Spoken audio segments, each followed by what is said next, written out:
Hello दोस्तों, mysterious world in Hindi के इस एपिसोड में आप लोगों का स्वागत है। संपूर्ण धरती रहस्य, रोमांच और अजूबों से भरी हुई है।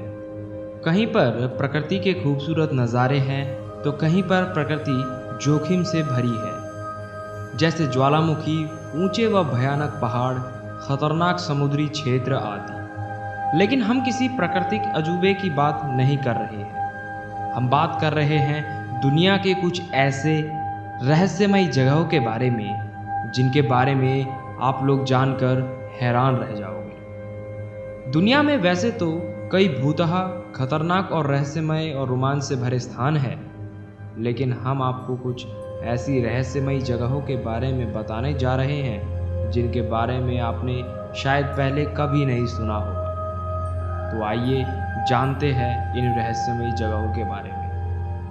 Snake island, Brazil. ब्राज़ील के साओ पालो द्वीप के एक तट का नाम है स्नेक आइलैंड। हालांकि यह इसका निकनेम है। इसे इल्हा डी क्विमाडा ग्रैंड कहते हैं। यह वाकई एक रहस्यमय स्थान है। आखिर कैसे लाखों की संख्या में यहाँ सांप पैदा हो गए और कब से यह सांप यहाँ पर इस तरह बहुतायत में रहते हैं, यह निश्चित ही एक रहस्य है।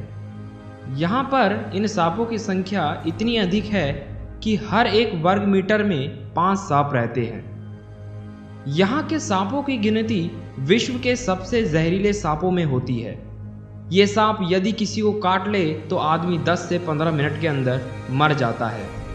संपूर्ण ब्राज़ील में सांपों के काटने से होने वाली मौतों में से 90% मौतों के लिए यहाँ के ही सांप जिम्मेदार होते हैं। वर्तमान में ब्राज़ील की नेवी ने लोगों के यहाँ घुसने पर प्रतिबंध लगा रखा है। Suicide forest, Aokigahara, Japan. आत्महत्या करने के लिए यह दुनिया की सबसे कुख्यात जगह मानी जाती है। यहाँ 2002 में ही 78 लोगों ने आत्महत्या की थी। आखिर क्यों? क्या इसलिए कि एक प्राचीन किंवदंती के अनुसार एक बार प्राचीन जापान में जब कुछ लोग अपना भरण पोषण करने में असमर्थ थे तो उन्हें ओकिगारा के इस जंगल में छोड़ दिया गया था, जहां पर उन सबकी भूख से मौत हो गई थी। ऐसा माना जाता है कि वही भूत इस जंगल में आज शिकार करते हैं। कहा तो यह भी जाता है कि जिन लोगों ने यहाँ सुसाइड किया है उनकी आत्माओं का भी यहाँ वास है। जापान के ज्योतिषियों का विश्वास है कि जंगल में आत्महत्या के पीछे पेड़ों पर रहने वाली विचित्र शक्तियों का हाथ है, जो इस तरह की घटनाओं को अंजाम देती रहती है। कई लोग जो इस जंगल में एक बार प्रवेश कर जाते हैं उन्हें ये शक्तियाँ बाहर निकलने नहीं देती और वे उनके दिमाग पर काबू कर लेती हैं। अंततः वे लोग आत्महत्या कर लेते हैं। जापान में माउंट फूजी की तलहटी में बसा ओकिगारा का यह जंगल दुनिया में सुसाइड फॉरेस्ट के नाम से मशहूर है। लेकिन यहाँ से सालाना कितनी लाशें बरामद होती है इसका खुलासा कभी नहीं किया गया। हेल टाउन, बोस्टन को सन 1806 में स्थापित किया गया था।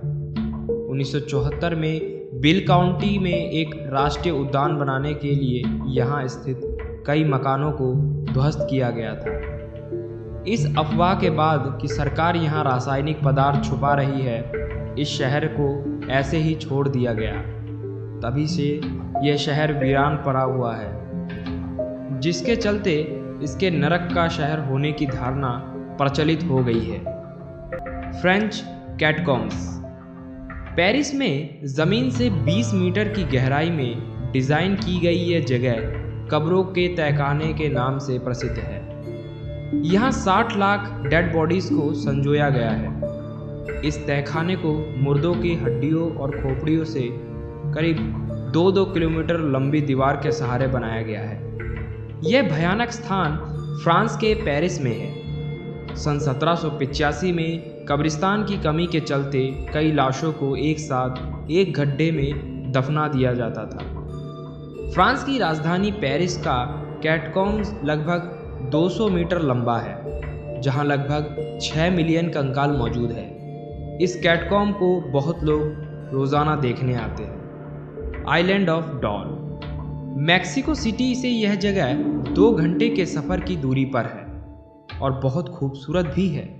लेकिन यहाँ पर्यटक आने से डरते हैं क्योंकि इस जगह पर कदम कदम पर विकृत गुड़ियाएँ पेड़ों से लटकती हुई है, जो हर जगह किसी को घूरती नजर आती है और जिन्हें देखने के बाद कोई एक कदम भी नहीं चल पाता।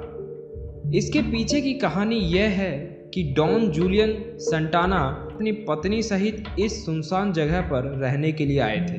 उन्हें अकेला रहना अच्छा लगता था, पर वही किसी दिन उन्हें नाले से बहते हुए एक बच्ची की लाश मिली, जिस पर जूलियन को लगा कि वे इस लाश की आत्मा के प्रभाव में आ गए हैं। इस कारण से आत्मा के प्रभाव से उभरने के लिए वे पूरे द्वीप पर जगह जगह डॉल्स को तब तक लटकाते रहे जब तक कि वे मर नहीं गए। तो दोस्तों, आज आप लोगों ने जिन जिन रहस्यमय जगहों के बारे में सुना, आप लोगों की इन सब जगहों के बारे में क्या राय है, कमेंट करके बताना मत भूलना।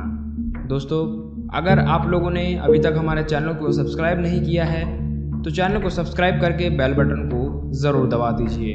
तो दोस्तों, मिलेंगे फिर से अगले एपिसोड में, तब तक के लिए जय हिंद।